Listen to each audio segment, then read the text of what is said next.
She grew up like any other child, visiting Disneyland, staring up at Sleeping Beauty's castle, dreaming of fairy tales. But today, that same girl is one of the most feared women on earth. A woman whose words can shake governments, and whose threats carry the weight of nuclear war. This is the story of Kim Yo-jong, the younger sister of Kim Jong-un, the woman many call the world's most dangerous woman. A kingdom of shadows. North Korea is no ordinary country. For decades, it has been ruled by one family, the Kim dynasty. A family that built its survival on secrecy, control, and weapons. At the heart of this dynasty is Kim Yo-jong.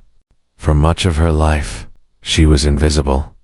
No photos, no mention in state media, not even an official existence. But over the years, she has stepped into the light. Today, her name is spoken across the world, not as a background figure, but as a woman who could shape the future of an entire nation. How did a quiet girl in Switzerland's classrooms transform into one of the most dangerous figures in global politics? Cheek's childhood in disguise. In the mid-1990s, 2 North Korean children appeared at a private school in Switzerland. 2 teachers and classmates. They looked like the children of diplomats. They played soccer, invited friends over, went skiing, and even visited Disneyland. But their passports were fake. These kids were not diplomats' children.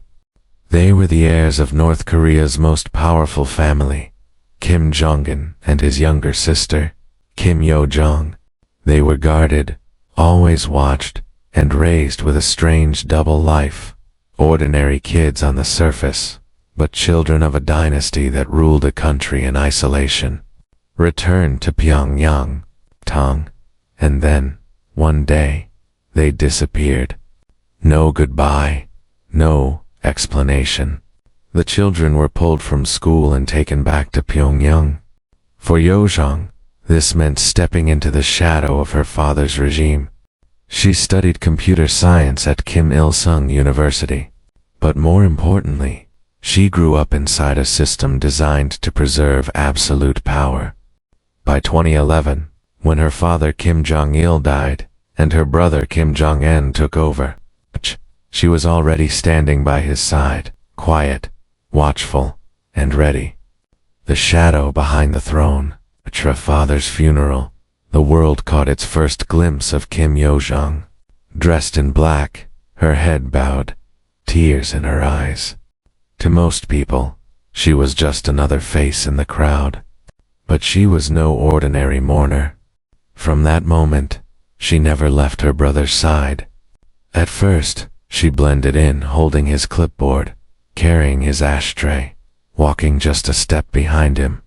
To the outside world, she looked like an assistant.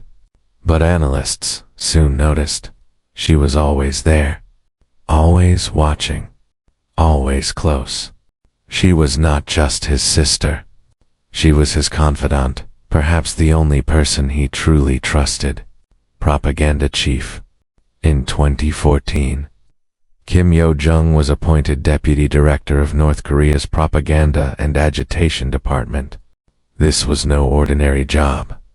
This department controls every image, every newspaper, every slogan inside the country.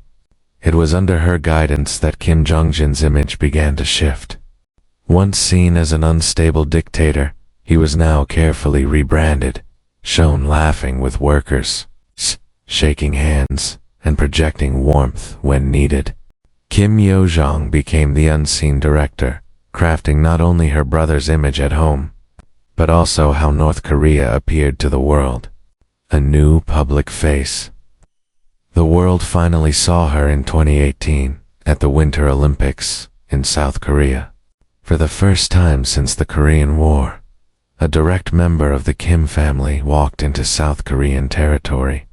She was polite, soft-spoken, smiling. She shook hands with South Korea's president and charmed the international press. Newspapers even compared her to Ivanka Trump, dubbing her the Princess of Pyongyang. For a brief moment, people believed change might be possible, that maybe she represented a softer, more open North Korea. But this was theater, a carefully staged performance, diplomacy and deception. That same year, Kim Jong-un met U.S. President Donald Trump in Singapore. The summit made headlines around the world. Cameras flashed as they shook hands and signed a historic declaration. And who was standing just a few steps behind? Kim Yo-jong.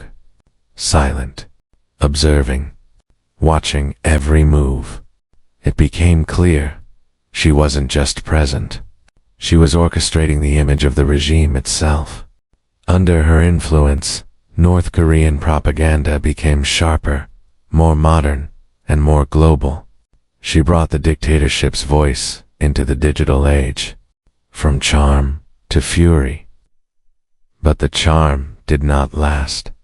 By 2020, Kim Yo-jong's mask had slipped.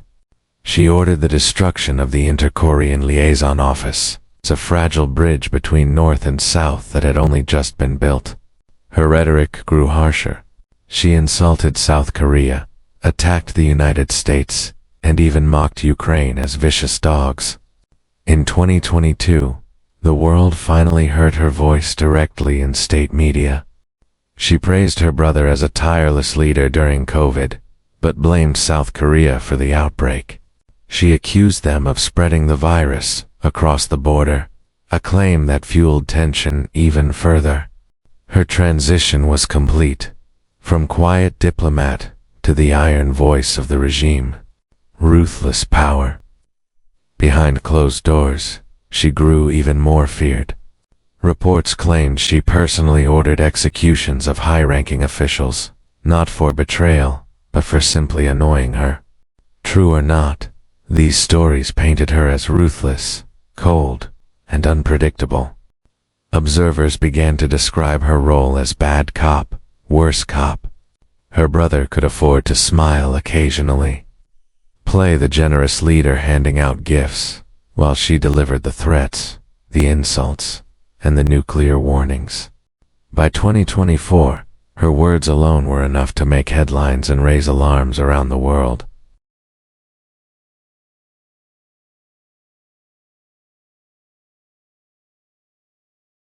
He is young, but rumors about his poor health refuse to disappear. In recent years, North Korean state media has introduced his daughter, Kim Ru, to the public.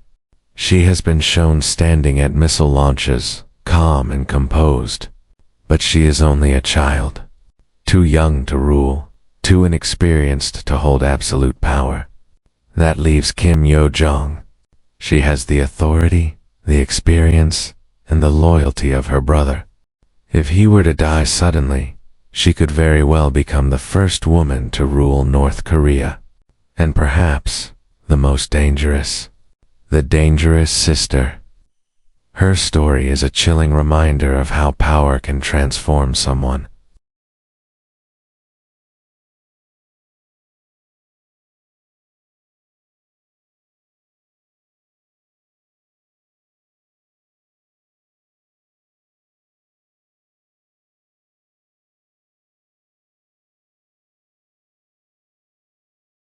And perhaps the most dangerous truth of all, she doesn't need to hold the nuclear button. All she needs is her brother's ear.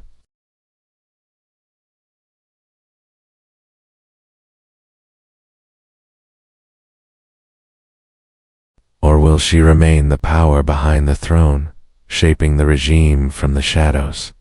Tell us your thoughts in the comments.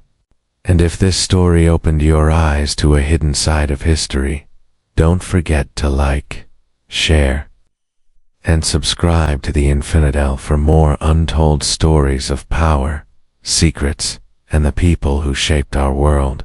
Fade out with solemn, cinematic music.